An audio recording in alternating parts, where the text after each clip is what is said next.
नमस्कार दोस्तों, आज की ये वीडियो थोड़ी सी अलग होने वाली है। जो भी मेरे भाई रेलवे डी ग्रुप की तैयारी कर रहे हैं, ईमानदारी से वो तैयारी कर रहे हैं, अपने हार्डवर्क पे विश्वास रख रहे हैं, तो उनको नौकरी लगने के बाद में क्या क्या सुविधा मिलेगी वो एक एक करके मैं आपको बताऊंगा। ठीक है, जैसे ही आपकी रेलवे में नौकरी लगती है तो आप रेल परिवार का एक मेंबर बन जाते हो आप, है ना। रेलवे अपने सभी कर्मचारियों को, है ना, एक परिवार की जैसे रखती है। परिवार में आपको पैसा भी मिलेगा, आपको रहने के लिए क्वार्टर भी मिलेगी, मेडिकल सुविधा भी मिलेगी, बहुत सारी सुविधा देती है रेलवे। तो उन पे एक एक करके मैं बात करूंगा। तो पहली बात होती है सैलरी पे।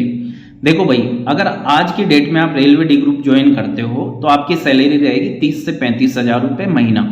30 से 35 हजार रुपये महीने के आपको मिलेंगे।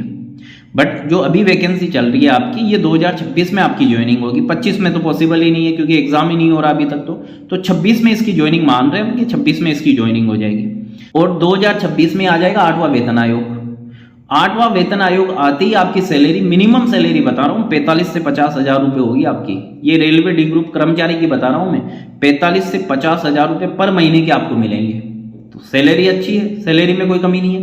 दूसरी चीज, रेलवे क्या ध्यान रखता है, अगर आप रेलवे में आए हो तो भाई आपको रहने करने की भी तो जगह चाहिए। वो भी तो आपकी व्यवस्था करेगी रेलवे। जहां पे भी आपकी ज्वाइनिंग होती है वहां पे रेलवे क्वार्टर्स होते हैं, रेलवे कॉलोनी होती है, उसमें रेलवे के क्वार्टर होते हैं। तो वो एक अलॉट होगा आपका कि भाई ये कर्मचारी आया है मेरा, इसको ये क्वार्टर दिया जाए। वो डिपार्टमेंट का अंदर का प्रोसेस है। तो रहने के लिए आपको मकान मिलेगा। कुल मिला के ये है। इसमें भी रेलवे एक सुविधा आपको देती है। अगर आपको रेलवे क्वार्टर में नहीं रहना, आपको बाहर रहना है, सिटी के अंदर रहना है, आपका कोई रिलेटिव है उनके पास रहना है, तो वहां पे बाहर रहने का पैसा है ना, आप किराए पे रहते हो बाहर, उसका पैसा आपको रेलवे देगी। देखो रेलवे कितनी अच्छी सुविधा दे रहा है। उसने आपके लिए मकान बनाया है और मकान बनाने में पैसा भी खर्च हुआ है। फिर भी अगर आपको यहाँ पे नहीं रहना, आपको बाहर रहना है, तो उसका पैसा, उसका रेंट आपको, है ना, रेलवे देगी। ठीक है, सैलरी की बात होगी, क्वार्टर की बात होगी। अब तीसरी सुविधा क्या मिलेगी आपको? मेडिकल सुविधा मिलेगी। आप कहीं बीमार हो गए, आपकी फैमिली में आपके बच्चे बीमार हो गए, आपकी वाइफ बीमार हो गई, तो इनका इलाज भी तो जरूरी है। तो उस चीज का भी रेलवे ध्यान रखती है। और इसी का ध्यान रखते हुए उसने जगह जगह, है ना, रेलवे हॉस्पिटल बनाए हैं। तो उसके लिए मेडिकल सुविधा आपको देती है रेलवे। किस किस को सुविधा मिलेगी? ये आपको मिलेगी, आपकी वाइफ को मिलेगी और आपके बच्चों को मिलेगी।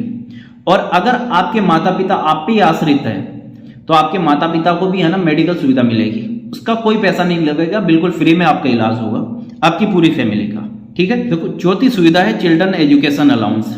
ये क्या होता है साहब? आपके बच्चे स्कूल में पढ़ने गए तो उसका पैसा, है ना, रेलवे देती है। कितना देती है? 33,756 रुपए एक बच्चे का देती है। तो साहब कितने बच्चों का देती है रेलवे? 2 बच्चों का ही देती है भाई। 2 से ज्यादा रेलवे पैसा नहीं देगी। आपके 3 बच्चे हैं, 4 बच्चे, वो मैटर नहीं करता, ओनली 2 बच्चों का पैसा देगी।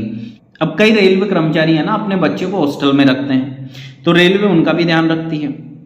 अगर आप अपने बच्चे को हॉस्टल में रख के उसकी स्टडी करवाते हो, पढ़ाई करवाते हो ना, तो उसका सालाना पैसा आपको 1 लाख रुपए से अधिक मिलेगा, रेलवे आपको देगी। 1,01,000 कुछ रुपए हैं एक बच्चे के। ये भी 2 बच्चों तक मिलेगा। 1 लाख रुपए मान लो एक बच्चे के अलग, और 1 लाख रुपए एक बच्चे के अलग। आप में से बहुत सारे भाई ये सोचते हैं, यार ये तो 4th क्लास की जॉब में, इसमें क्या मिलेगा मेरे को? तो देखो भाई, मैं एक एक पॉइंट करके आपको समझा रहा हूँ, कितनी बढ़िया सुविधा देता है रेलवे आपको। तो भाई आपको तैयारी करनी है, मैथ, रीजनिंग, साइंस, इसको गोल्ड के पी जाओ आप, अभी भी टाइम है। और जिस भाई की साइंस कमजोर है ना, तो मेरे हैंड रिटन नोट्स मिल जाएंगे आपको 9th और 10th के, प्योरली एनसीईआरटी नोट्स है। एक एक टॉपिक को मैंने अच्छे से कवर करा है। पहले आराम से थ्योरी लिखी उसकी, फिर उस पर क्वेश्चन करवाए हैं। तो आपको ये व्हाट्सअप नंबर दिख रहा होगा, इस पर आपको व्हाट्सअप करना है। उस पर थोड़ा सा प्राइस रहेगा, जो भी नोट्स है उसका वो आप ले सकते हो। अब हॉस्टल अलाउंस आ गया। अब आगे का अलाउंस क्या है, आगे का फायदा क्या है आपको, वो देखो। छठा मिलेगा आपको ड्रेस अलाउंस। ड्रेस अलाउंस अभी का आपका है 6,250। ये चेंज होता रहेगा, आर्ट ऑफ पे कमीशन में ये भी चेंज हो जाएगा। आप रेलवे में कपड़े पहन के जाते हो, ड्रेस पहन के जाते हो, तो उसका भी रेलवे आपका ध्यान रखता है कि आपको सालाना 6,250 रुपए, है ना, साल के मिलेंगे। 7वां पॉइंट है, 7वीं सुविधा है दिवाली बोनस। दिवाली बोनस आपका मिलेगा 18,000 रुपए। दिवाली साल में एक बार ही आती है, तो सालाना आपको 18,000 रुपए मिलेंगे। और कब मिलेंगे? सब दिवाली पे मिलेंगे क्या ना, दिवाली से 20-25 दिन पहले मिल जाते हैं, दशहरा के 3-4 दिन पहले ये मिल जाते हैं। रेलवे ये कहती है दिवाली आ रही है भाई, अपने बच्चों के लिए कपड़े लाओ, मिठाई लाओ, अच्छे से आपके परिवार की परवरिश करो, अच्छे से आपका ध्यान रखना है परिवार का। दिवाली बोनस आपको 18,000 रुपए मिलेगा। और ये रेलवे देता है, ध्यान रखना, कोई सा डिपार्टमेंट इतना पैसा नहीं देता आपको। आप खुद चेक कर लेना, रेलवे के अलावा कौन सा डिपार्टमेंट ऐसा है जो 18,000 रुपए दिवाली का बोनस देता हो। ठीक है, 18,000 रुपये मिलेंगे दिवाली के बोनस का। 8वीं सुविधा क्या है, आपको ट्रेन में यात्रा करना है तो आप पास मिलेगा आपको, उसमें एक पैसा आपका नहीं लगेगा, बिल्कुल फ्री। ऑल इंडिया जहाँ पे ट्रेन का ट्रैक है, जहाँ पे ट्रेन जाती है, वहाँ पे आप बिल्कुल फ्री में जा सकते हो अपनी फैमिली के साथ। पूरी फैमिली का फ्री रहेगा, आपका, आपके बच्चों का, आपकी वाइफ का। पीटीओ रहेगा, पीटीओ में क्या रहेगा, आपका 1/3 चार्ज लगेगा। जैसे 300 रुपये की टिकट है, इसमें 100 रुपये का चार्ज लगेगा। अगर आपके पास की वैलिडिटी खत्म हो गई तो आप पीटीओ ले लो। पीटीओ में आपका 1/3 किराया लगेगा। जैसे 300 रुपये का टिकट है ना, तो इसका 1/3 निकालो, 100 रुपये आपके भाड़ा लगेगा, आपका किराया लगेगा, ठीक है। 9वीं सुविधा रेलवे आपको देती है छुट्टियों की। देखो 9वीं सुविधा क्या है भाई, आप रेलवे में जॉब कर रहे हो तो आपको छुट्टियां भी तो चाहिए, आपको गांव जाना है, अपनी फैमिली के साथ घूमने जाना है, तो आपको छुट्टियों की भी जरूरत है। रेलवे आपको वीकली रेस्ट देती है, साप्ताहिक रेस्ट देती है, वो तो है ही, और एक साल में 52 या 53 सप्ताह आते हैं, तो 52-53 छुट्टी तो वो हो गई, वो तो अलग है। इसके अलावा आपको एलएपी करके एक छुट्टी आती है, वो 30 मिलेगी साल की। फिर सीएल मिलेगी आपको 10 छुट्टी, ये एलएचएपी मिलेगी 20 छुट्टी, और एनएच मिलेगी नेशनल हॉलीडे 10 से 15 छुट्टी। तो इतनी छुट्टियां आप रेलवे आपको देता है, ठीक है। अब अगली सुविधा पे बात करता हूं मैं।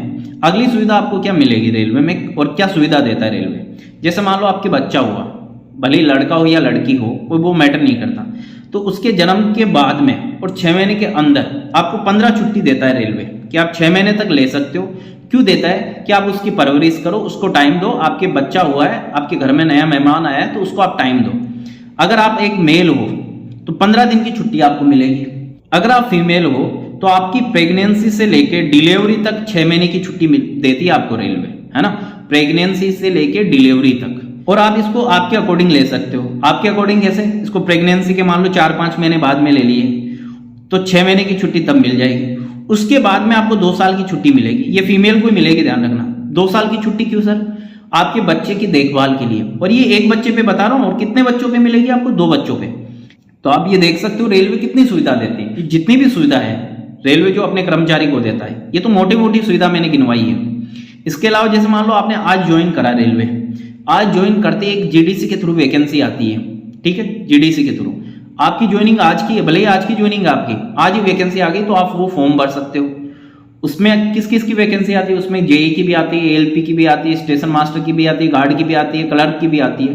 तो अपॉर्चुनिटी खूब है, आराम से, है ना, बॉटम से लेकर टॉप तक आराम से पहुंच सकते हो।